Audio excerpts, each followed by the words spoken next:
it's a beautiful day out here in the woods, and I'm playing Final Fantasy Tactics Advance for the Game Boy Advance. I have to say, this game from Square Enix is probably the most advanced and deepest game I have played on this system. Very, very cool. It is a tactical strategy game, and what you do is you control these little characters in all of these different types of battles, and you control them one at a time. Each one of the characters has all kinds of magical abilities and combat abilities. You can carry all kinds of different items, pick up magic potions and stuff like that, which will heal your characters. The game is much more like a console game than a lot of the Game Boy Advance stuff that you see out there. It's even got a setting in the options to adjust all of the colors for your TV set. You can also adjust it for the regular Game Boy Advance or the SP, which is really nice. When you get into the battles, you actually have control of a clan of different characters, and every character takes their turn, and you meet up with other clans and you battle them. My only complaint with this game, I think, is the fact that the first time you power it up, it takes you half an hour to get into the game before you can save. So don't expect to be blowing through this one. I still really enjoyed this game. I think it's really a nice piece of art we're talking about here. It's called Final Fantasy Tactics Advance for the Game Boy Advance, 9.5 out of 10. Good job, Square.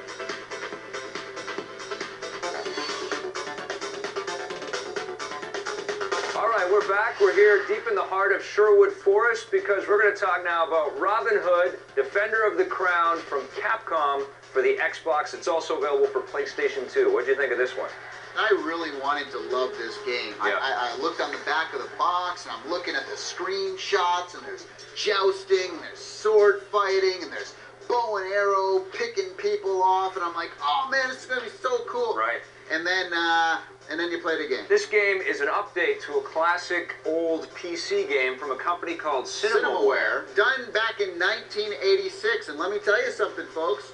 It shows. Right. You know, it does a lot of these kind of, you know, there's a turn-based strategy RTS mode. Right. There's the bow and arrow mode, which is impossible to control. Right. There's the sword fighting mode, which came right out of 1986. But the thing is that none of these experiences were fun. The sword fighting thing is a great example. You've got 3D characters, but it's on a 2D plane. You can't move away or get out of the way or anything like that. It's very, very basic. The thing that I thought was the most fun to play, but it was also the most frustrating, was the bow and arrow. I loved the idea of getting up on a treetop and shooting arrows at all these sheriff's men and everybody that's coming down the trail. That was fun. The problem with the thing is you can't change the controls, so if you're like the inverted sort of point and shoot controls like I do from the first-person shooter games that I play, you can't do that. The real-time strategy elements in this game, they're probably the lamest real-time strategy game. It's from 1986. What are you expecting here? You have little dudes, you have like knights or archers or guys with swords or whatever, and they all have numbers on them. It takes place on a map. Yeah. Until the map rolls out. And you have a few columns that you can battle your opponents on. It's so lame. There's no other word for it. I like what they've done to set up the whole sort of progression through the game, though, because it starts off, you're just in Nottingham, and you're trying to fight the sheriff of Nottingham, and then you overtake that territory, and then Robin Hood gets pulled into this sort of larger battle that's for all of England, and suddenly you're in this game of Risk, Risk the board game. It's sort of like that. The dialogue was nice. The storytelling was nice. I like that it really brings you back into that time period. I'll tell you, one of the best parts of the game, actually, is the music score. The music's good. I thought the music was really good. It's got that whole kind of medieval vibe going on. Now, there's 8 alternate endings in this game, which is great. Right. Commend them for that. Which one was your favorite? Oh, the fourth one. The fourth one was my favorite. Yeah, mine too. But the thing is, after you finish it the first time, there's no real incentive to keep playing it after you've seen the first day. Like, you gotta start all over again. You know what, I would recommend that if you're a really big fan of Robin Hood and you've been waiting for a game like this to sort of take you into that world, keep waiting. Well, you might want to go rent the game and just check it out. I think there's some fun little bits in there. I'm going to give Robin Hood, Defender of the Crown, 5.5 out of 10. I'm giving it a 3.5. Woo!